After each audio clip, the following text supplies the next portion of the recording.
नमस्कार दोस्तों, मैं हूं दीपक कुमार और आपका स्वागत है आपके अपने यूट्यूब चैनल दीपक मित्रोली पर। यहां आपको यूपी बोर्ड की तैयारी कराई जाती है। तो बिना समय गवाए चलिए शुरू करते हैं आज की क्लास। इससे पिछली क्लास में हमने क्लास 10th मैथ एक्सरसाइज 1.1 के 3 क्वेश्चन कर लिए थे। आज शुरू करने जा रहे हैं हम क्वेश्चन नंबर 4। क्वेश्चन नंबर 4 है हमारा HCF 306 और 657 का जो दिया है HCF दिया है हमारे 9 दिया है। LCM 306 और 657 का ज्ञात कीजिए। तो इससे करते हैं हम सॉल्व। ये हमें दिया क्या है, सबसे पहले हम लिखेंगे दिया है HCF। क्या दिया है HCF किसका दिया है 306 और 657 का जो HCF दिया है हमारे लिए वो 9 दिया है। हमें ज्ञात करना है LCM 306 और 657 का ज्ञात करना है हमें। तो हमने एक फॉर्मूला पढ़ा होगा, ये जो है हमारा ये हो जाएगा N1 एंड ये हो जाएगा N2। जो LCM का जो फॉर्मूला होता है हमारा LCM बराबर N1 into N2 upon HCF।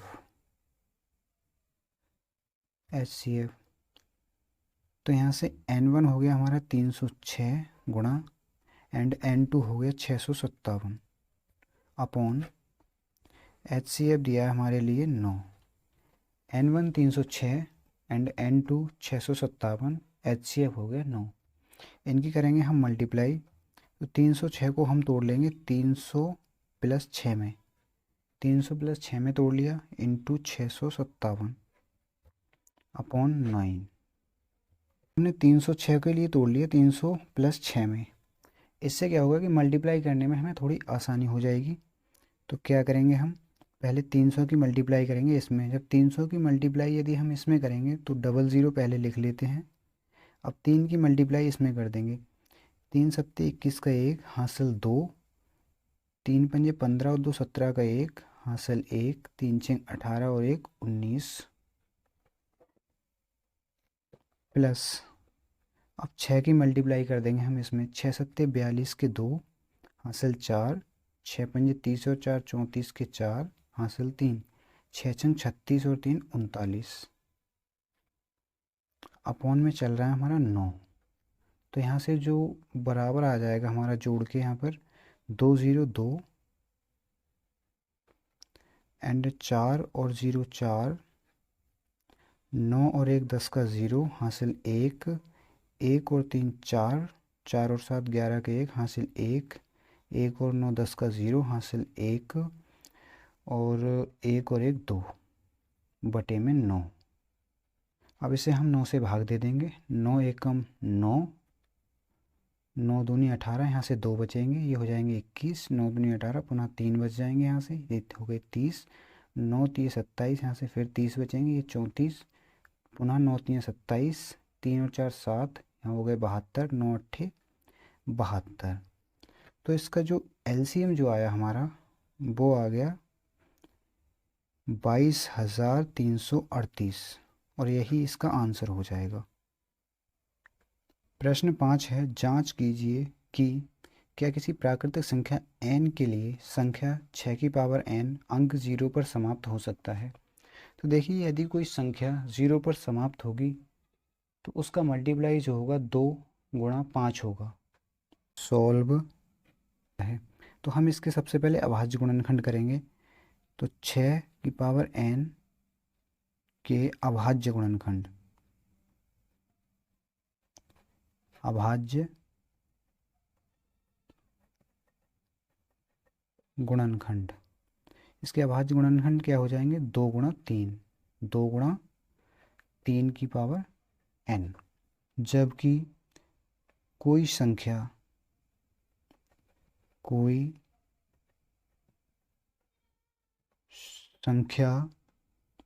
जो 0 पर समाप्त होती है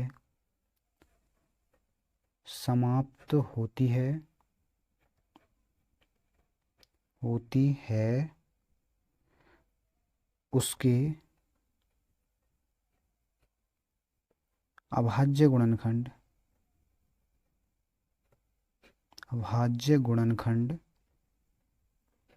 गुणनखंड 2 गुणा 5 की पावर n के रूप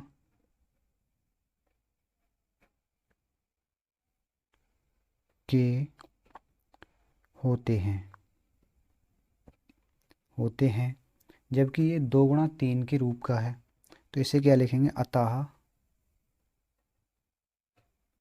6 की पावर n शून्य पर समाप्त नहीं होगा।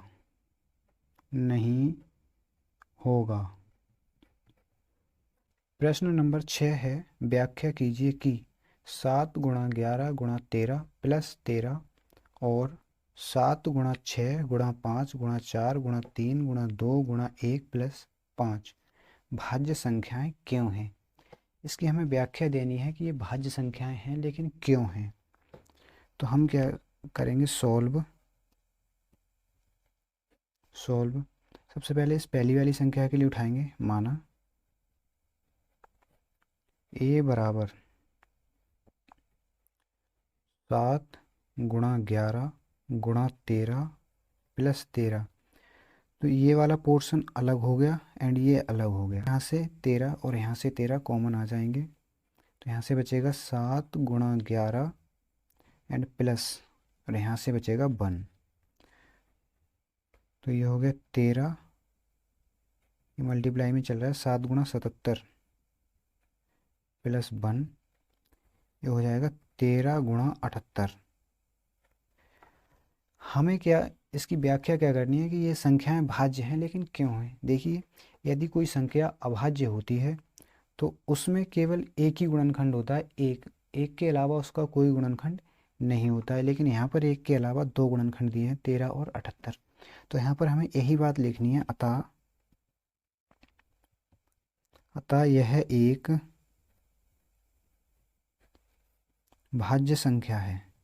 भाज्य संख्या है क्योंकि, आखिर है लेकिन क्यों है, क्योंकि इसके अभाज्य गुणनखंड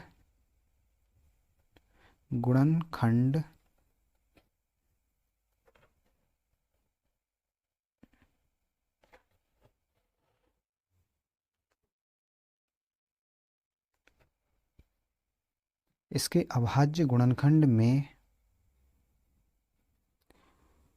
एक के अलावा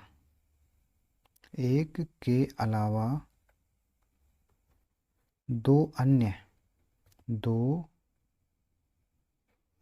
गुणनखंड हैं।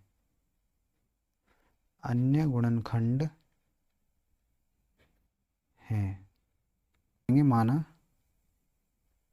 दूसरी संख्या जो है हमारी, वो है माना b बराबर, दूसरी संख्या जो है वो 7 गुणा 6 गुणा 5 गुणा 4 गुणा 3 गुणा 2 गुणा 1 प्लस 5 है। क्या करेंगे, देखिए ये पूरी एक संख्या है यहाँ से यहाँ तक, और ये अलग एक संख्या है। तो यहाँ पर देखिए 5 है और यहाँ पर 5, तो यहाँ से 5 कॉमन ले लेंगे। मल्टीप्लाई में अंदर ब्रैकेट में लिखेंगे 7 गुणा 6 गुणा 4, 5 कॉमन आ गया बाहर, गुणा 3 गुणा 2 गुणा 1 प्लस 1। ये प्लस में क्योंकि 5 कॉमन आ गया तो यहाँ पर 1 बच जाएगा। अब इसकी मल्टीप्लाई करेंगे, 7 6 42, मल्टीप्लाई कर लेते हैं, गुणा 4 दूनी 8, 4 चौक 16, 168, इससे हो गई। अब 3 दूनी 6, 6 से मल्टीप्लाई कर लेते हैं इसे, 6 अट्ठे 48 के 8 हासिल 4, 6 छंग 36 और 4 40 के 0 हासिल 4, 6 एकम 6 और 4 10, यानी कि ये हो गया 1008।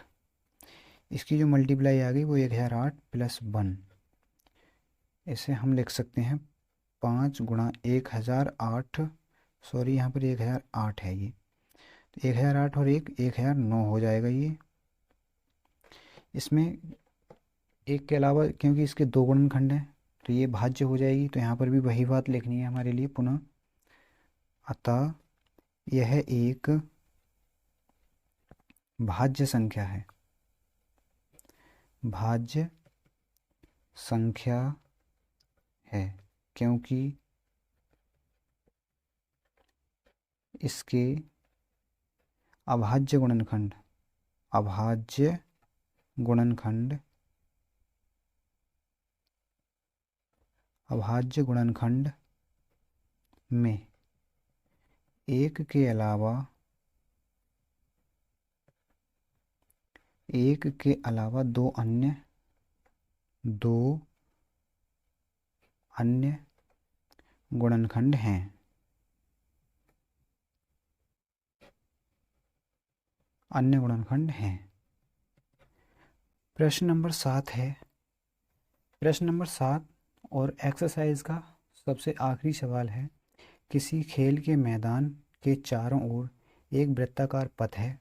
इस मैदान का एक चक्कर लगाने में सोनिया को 18 मिनट लगते हैं, जबकि इसी मैदान का एक चक्कर लगाने में रवि को 12 मिनट लगते हैं।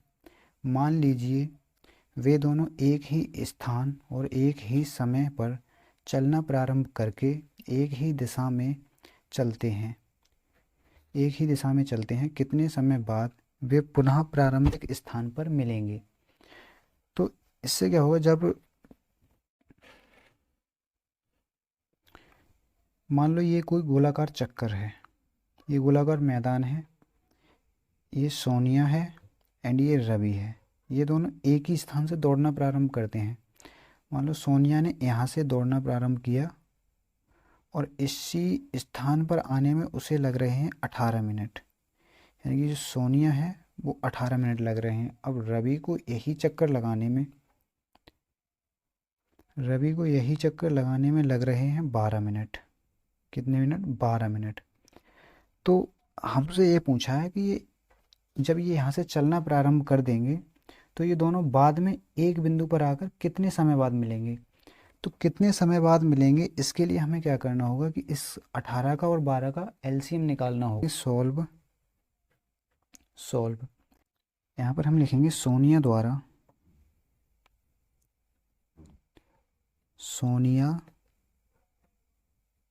द्वारा एक चक्कर लगाने में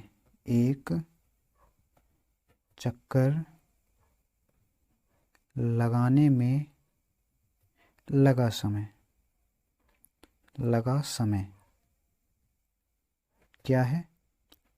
18 मिनट। इसी प्रकार रवि द्वारा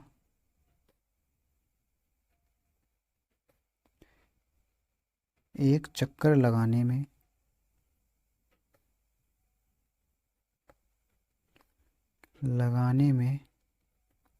लगा समय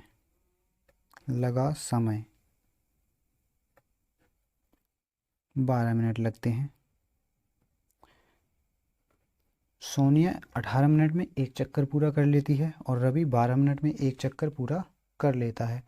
वो पूछ रहे हैं कितने समय बाद वे पुनः प्रारंभिक स्थान पर मिलेंगे। इस प्रारंभिक स्थान पर मिलेंगे, तो हम लिखेंगे वे पुनः प्रारंभिक स्थान पर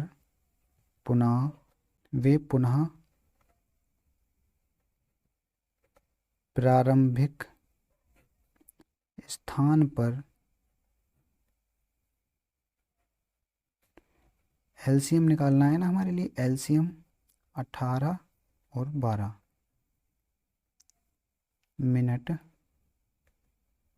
बाद मिलेंगे।